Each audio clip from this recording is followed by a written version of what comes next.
Welcome back to Hermit Radio. I'm your host, Cameron, and tonight I'm here with my friend, Paul Brooks, a veteran of Afghanistan and a bodybuilder in Australia, one of my very good friends. Paul, it's good to have you here tonight, man. Yeah, thanks, Cam. Thanks for having me on. I'm super excited to be part of the podcast. So, yeah, keen to jump right in. Yeah, man. So I'll just go ahead and I'll give a little background for the listeners. Paul and I were in Afghanistan from 2011 to 2012. We were actually, as the Americans, doing work in your guys' area of operation. And so you guys were able to drive through and check in on us every now and then. And that's how we ended up becoming friends. Yeah, that's right. Yeah. So it's I think you guys were.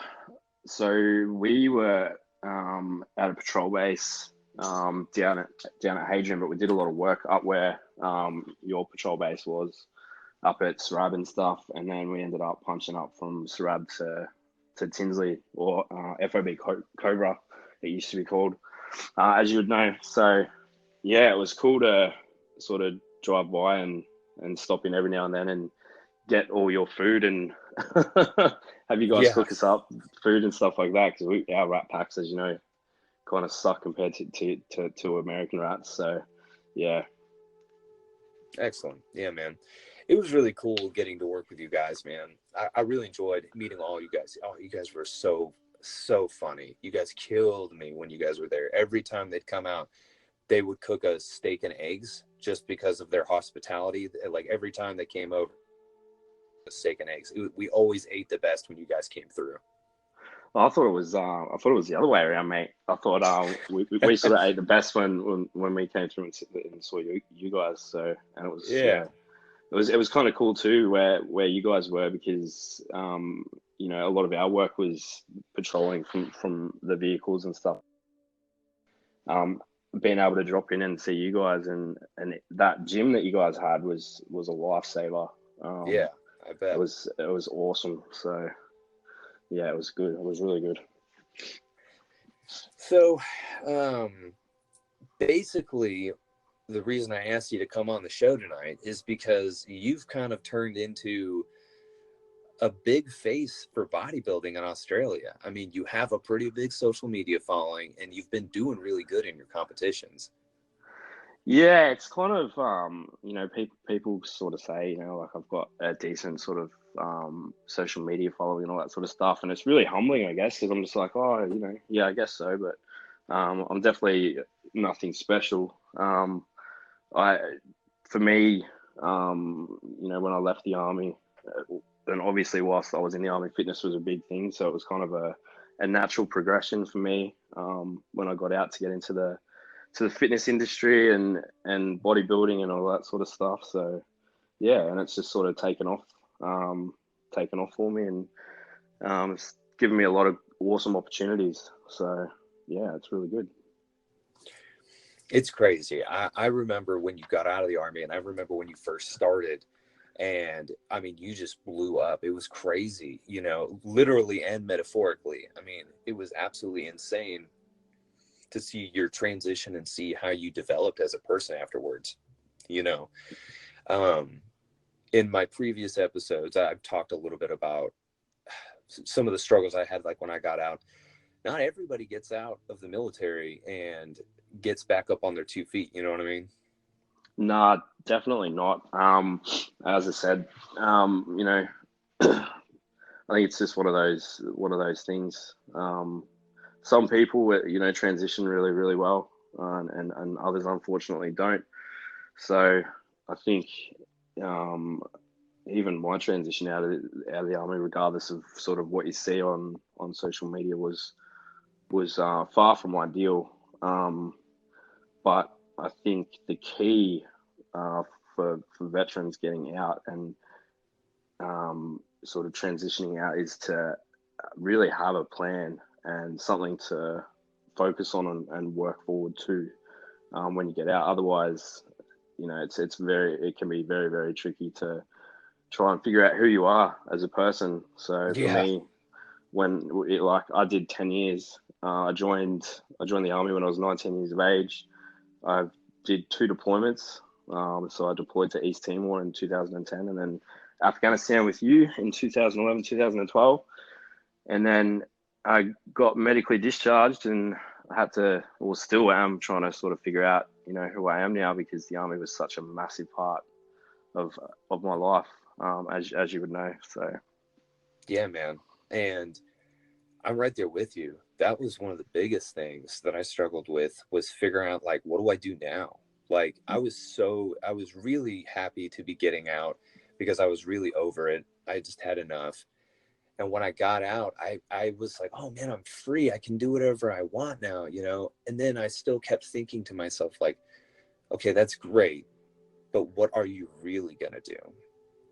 yeah, Like, exactly. what are your realistic things that you're going to be doing? Yeah, And my life has turned out so good, but there were so many days where I honestly felt like a used up battery. Like, I didn't have a purpose anymore. Like, what do I yeah, do from net? What do I do now? Like, I still have the rest of my life to live. yeah, definitely. I'm definitely resonating with exactly what you're saying. It's like, I think you have this sort of conversation with any veteran, and it's the same. We all sort of sing the same tune. So yeah, getting out, for some, as I said, they transition really well and have a plan and all that sort of stuff, and others not so much. So yeah, and as I said, for me, mine was a pretty rocky transition out, to say the least, and I was just lucky, I guess, that I found my passion again for the gym, and I kind of rolled with that, and it's kind of snowballed from there, and it's kept me going. But as you said, I still have days. We all have days, weeks even, that we struggle a bit, but you just got to keep on keeping on. That's right. And I've talked about this on my past episodes. It all comes from being complete inside, finding internal peace, allowing yourself to just kind of let go of some of the things that in your past either stick with you or you're running away from it, whatever it is. Everybody has something. And that's what I've tried to do with this podcast, is try to help people find alternatives instead of running, or instead of being depressed, or instead of being angry about something, learning how to cope with it and move on from it, and so that you can live the rest of your life, because you still Yeah, have more to yeah, go. You always yeah, do. 100%. Yeah, I mean, for myself, I mean, that deployment for me was only about 6 months, but I know for you guys it's much, much, much longer. So in the overall scheme of things, if you look at that sort of time frame from a point of view of when you're born to when you die, that's only a very, very, very small part, or time of your life. However, Yeah. obviously, it has a profound impact and a ripple effect. But yeah, you're right. You just got to deal with in whatever way works for you with what happened, and try and find peace and be able to try and like move forward and move on. Otherwise, it's a very slippery slope down and somewhere that you don't want to be. And Yeah. as you'd know, there's a lot of people, a lot of veterans that go down that way, and it's like a getting your heart ripped out every time it happens. So definitely not something that we want. For sure.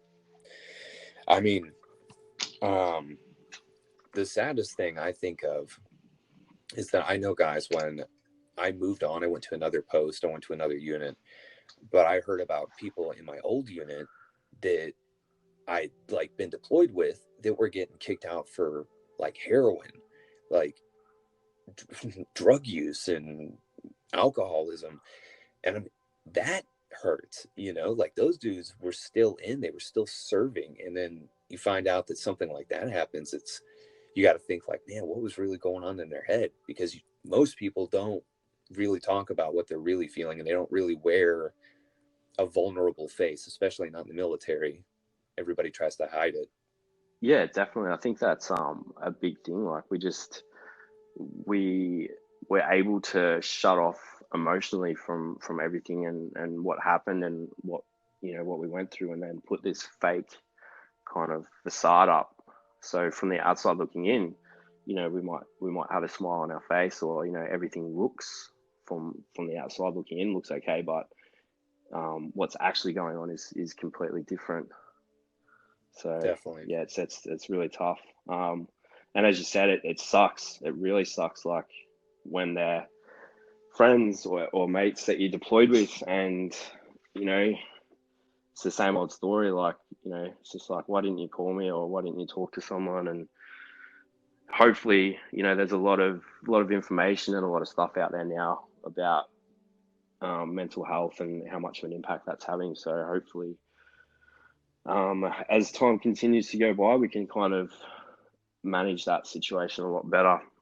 But I think if you compare it to how it was being dealt with back 20, 30, 40, 50 years ago, we've come leaps and bounds now. So I guess that's a positive. That's true. So yeah. All right. Well, we'll move on from a less depressing topic, but it was good. It was good to remember those times, man. I definitely, when you guys definitely stopped out by our post, it was definitely always a good time. We always enjoyed having you guys there. Yeah, it was awesome. Yeah, I think it was definitely it was awesome for us as well, because the drive from Hadrian, where we were, to where you guys were, it sucked, and then to get there and be able to sort of step out, have shoot the shit with you guys and have a laugh and hit the gym together and all that sort of stuff, it just makes the world of difference. So for sure. And I think you guys definitely would have got a laugh out of trying to keep up with all our Aussie slang and all that sort of stuff. I think I remember. I think it was actually you at one point. You said, like, where do you guys sleep, or like, what do you used to sleep in? And we're like, oh, we just sleep in a swag. And you're like, oh what? My God, yeah. What the fuck is a swag? So yeah, definitely some very, very good memories, very fond memories. Yeah. God, that's good. Okay, yeah. All right. Let's talk bodybuilding. Yeah, let's do it. Okay. What would you say is the biggest difference between bodybuilding in the United States and bodybuilding in Australia? I think, hands down, bodybuilding in America is a lot bigger. There's a much more culture. There's a bigger presence of it. It's pretty much everywhere. In Australia, it's nowhere near as big. The culture and stuff like that is still there, and it's slowly, I think it's slowly getting bigger as time goes on. But yeah, I guess the biggest difference between Australia and the US is just it's definitely a lot bigger, more of a culture in America than there is here in Australia. For sure. Man, it is. I mean, just in the years that I was doing it, it has grown. It's getting, I mean, everybody nowadays wants to do a competition or has a coach or what, obvious. I mean, God, I don't even know if there's that many people anymore that don't even take supplements. You know what I mean? I feel like that's become so ingrained in life, and in a lot of ways, good ways. I'm so happy to see people being more healthy, getting up and exercising and trying different diets. There's so many people now that are trying to be vegan and doing keto diets, all that stuff. I don't necessarily care for which one or the other, but I mean, the fact that people are trying it and trying to live healthier lives, I think that's great. Yeah, 100%. And I mean, I say it time and time again, going to the gym for me has been one of the best forms of therapy. So whether that is, for me, it's lifting weights, if it's running for someone else, if it's CrossFit, if it's BJJ, whatever it is, if you're doing something, I think it's really important. And I think you've really hit the nail on the head there with the supplement thing. Like, I remember when I was just getting into the army, so I enlisted in 2007, and I still remember cracking open my first sort of container of BSN No Explode, with Yeah. Ronnie Coleman all over it and all that sort of stuff. And that was like a big deal. I felt like I just leveled up because I just got my first sort of, tub of pre-workout. But now it's just like supplements are just everywhere. Like I think it just goes hand in hand now. Yeah, definitely. Man, I would agree. Um, I think it's important to talk about like where you started. Like, how did bodybuilding turn into something for you? Like, when and how did that turn into something for you? Yep. So for me, I actually started lifting weights. See, I never kind of I don't really refer to myself as a bodybuilder. If you say bodybuilder, my immediate thought is, like Ronnie Coleman, Arnold Schwarzenegger, like those guys like Jay Cutler, those really the old school legends, like the kings of bodybuilding. But for me, I sort of, I don't know, I'd say I'm just like a fitness enthusiast or something like that. But for me, I think I was about 15 years old. So I wasn't doing too well at school. I hated school. And then I ended up getting a job at a swimming pool doing like teaching swimming lessons, and it came with a free gym membership. So that's what initially branched me into lifting weights, because at that stage I was small in stature, and I see all these big guys walking around. I'm like, obviously I watched pump and all that sort of stuff, and I was like, that'd be really cool, and that's what initially got me into it. So I started when I was about 15, and then that was sort of on and off. And then, I mean, you know what it's like. You try and go to the gym, or you go to the gym when you're in the army and stuff like that. But then you get deployed or you go field for weeks on end, and then you just lose everything that you've just gained. And then you come back, and it's just a vicious circle of trying to build back up again, going field, losing it, coming back. So, Yeah. but then when I discharged, it was pretty rocky, and I was just lucky enough that I sort of fell into the competitive side of things. So that kept my head focused on a goal, and that goal was to get on stage and compete. So that's where I started. So for me, it started nearly 15 years ago. So yeah. That's cool. Yeah, I mean, when I started doing it was when I was in the army, and I really liked the first person I ever like listened to or looked into as far as bodybuilding was like Arnold Schwarzenegger. I feel like that's Yeah. probably true for so many people. Yeah. Yeah. And you know, God, I enjoyed bodybuilding. I loved doing it. It was a great sport. I think it's still a great sport. my my ideas changed, and like my kind of like way of life and part of my inner peace changed, and that's why I just decided one day I didn't need it anymore. I put it away like everything else in a closet. I was just like, I did this. The one thing that I took away from the time I put into bodybuilding, when I lost all the weight and like went back to looking like a normal human again, Yep. I looked at pictures of when I was big, and it's incredible. I mean, I couldn't believe I looked like that. I was like, whoa, because I never saw myself like that in the mirror. I always saw a skinny or Yeah. fat guy in the mirror. I just never believed that that I was already that big or that already that lean. I could just never see it because I was so blinded by wanting to be bigger and bigger. So my problem was that I didn't appreciate what I had when I had it, and it took me losing all of it to see what I did have to appreciate it. Yeah, definitely. Yeah.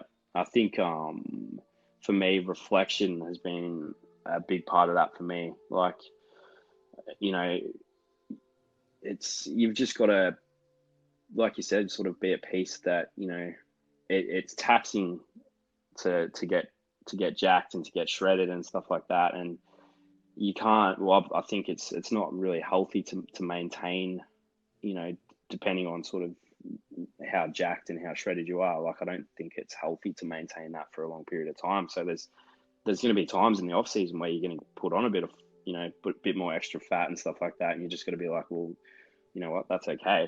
There's nothing wrong with that. So but I definitely feel you. Like, you know, when I'm having a down day or whatever, or like at the moment, I haven't been able to train because I've got a few injuries and a few other bits and pieces. But I just go back through photos and I'm like, you know, it's definitely possible to get back to wherever you want to be. So yeah, For sure. My biggest thing was, it wasn't a negative experience for me. It was totally positive, because it took me, like I said, it took me losing all of it to kind of have to reflect. And, you know, there were times where I'd be, you know, like when I was in the Army, if I didn't have time to get all my meals in, or if I didn't have time to actually go to the gym, I'd get so mad. I'd let it ruin my day. I would just carry it with me. Even in civilian life, when I would go to work, if something interfered with my meal time or my workouts, I would always get so frustrated. And that, like, again, the reflection piece of it is, it really, in the grand scheme of things in my life, it wasn't that big of a deal. I wasn't doing anything super special with it, but it was impacting me negatively. And that's why I had to reflect and let go of it.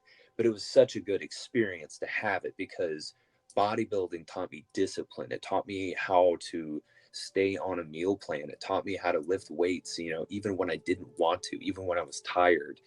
So it has so many good potential things in it. You just, for anybody listening, what I'm trying to say is, when your ego gets in the way of it, it becomes a harder thing to appreciate what you have.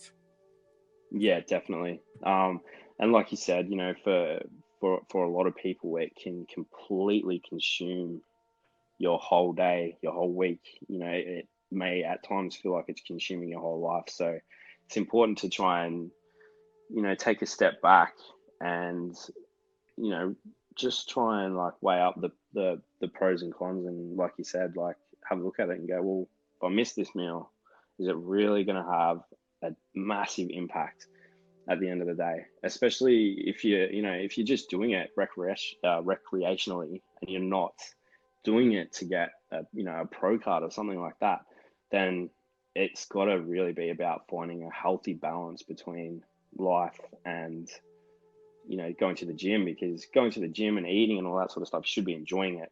It shouldn't be something that's, like you said, having or potentially having a negative impact on the rest of your life and all that sort of stuff. So yeah. Yeah, for sure. Okay, so if you had one thing that you want people to know about bodybuilding, if there was one thing that other people listening to that you have to offer to them, what's the one thing about bodybuilding you would tell them? Look, I wouldn't just narrow it down to bodybuilding. I'd just narrow it down to fitness, or yeah, fitness in general. I think, unfortunately, there's a lot of people out there that make a lot of money overcomplicating the process. So at the end of the day, it all it comes down to, whether or not you want to get shredded or you want to get big, is you need to be either in a calorie deficit or a calorie surplus. As long as you're eating in a calorie surplus or a deficit, depending on your goals, over time you will get there. You know, supplements and all that sort of stuff they're the last thing you should be worried about. It's all about what you're putting in your mouth and how much you're moving. So that's what I would say. I'd say, don't overcomplicate it. If you're trying to get lean, calorie deficit. If you're trying to get big, calorie surplus. You know, as a basic way to look at it. Okay, for all of our for anybody listening that's a bodybuilding fan, this next little piece is going to be for you. So, Paul, who are you looking at for the winner of the Olympia this year? Oh, that's a good question. That is a good question. Look, no one in particular. I'm going to be interested to see if we get some Aussies up there, because I know there's a few Australian competitors heading over. So, Dude, Josh, I can't say his last name, and I don't want to butcher it on here, but you know who I'm talking about. Yep. You know who I'm talking about? Yep. That dude is insane. Yeah, there's definitely some big boys heading over, so it's going to be interesting, that's for sure. But That's I was awesome. actually Okay. I was actually going to come over again for the Olympia this year because I was in LA last year as part of a fitness tour. That was awesome. Shout out to Legacy Tours if you haven't heard about it. So that was an awesome experience, and they're doing another one this year where they're doing like the Olympia, like an Olympia tour, and I was going to go on that, but life got sort of gets in the way, so I won't be able to go on that one. But I'll definitely be watching, that's for sure. For sure. For sure. For anybody that's listening that's not a bodybuilding fan, the Olympia is the largest bodybuilding competition, and it's held in Las Vegas. Um, there's always controversy behind it. Anybody that's a fan knows about that. We're gonna go ahead and start closing down here. Do me a favor though. If anybody wants to hear your story, or if anybody wants to follow you, where can they Yeah, find so you? the easiest way would be Instagram. So my Instagram handle is Brooksy with, I think it's like 4 Y's and an underscore. I'm not, I don't really use Facebook that much, so Instagram would be the way to go for sure. Okay, cool. You guys heard him. If you guys are interested in hearing more about Paul, let me know in the comments section. You can find us on Instagram and Facebook at Hermit_radio. I'll also be posting this interview on our YouTube channel, Hermit_radio. If you guys want to hear more, leave us some comments and let us know what you think. Paul, thanks for being on with me, man. I've really had a good time talking to you again. We should do this Yeah, again soon. definitely. And apologies it's taken so long for me to actually get on the podcast. I've been quite sick, Oh, but no yeah, I'm worries, definitely man. keen to come back on and talk about fitness or anything army related or anything like that. Whatever the listeners want to listen to, for sure. Yeah, man. Yep. It'll be good. I'm glad you're Yeah. feeling Cheers. better, by the Appreciate way. it. All right. Okay, everybody. That's it. We're going to be closing down. Thanks for tuning in to Hermit Radio. We'll catch you next time.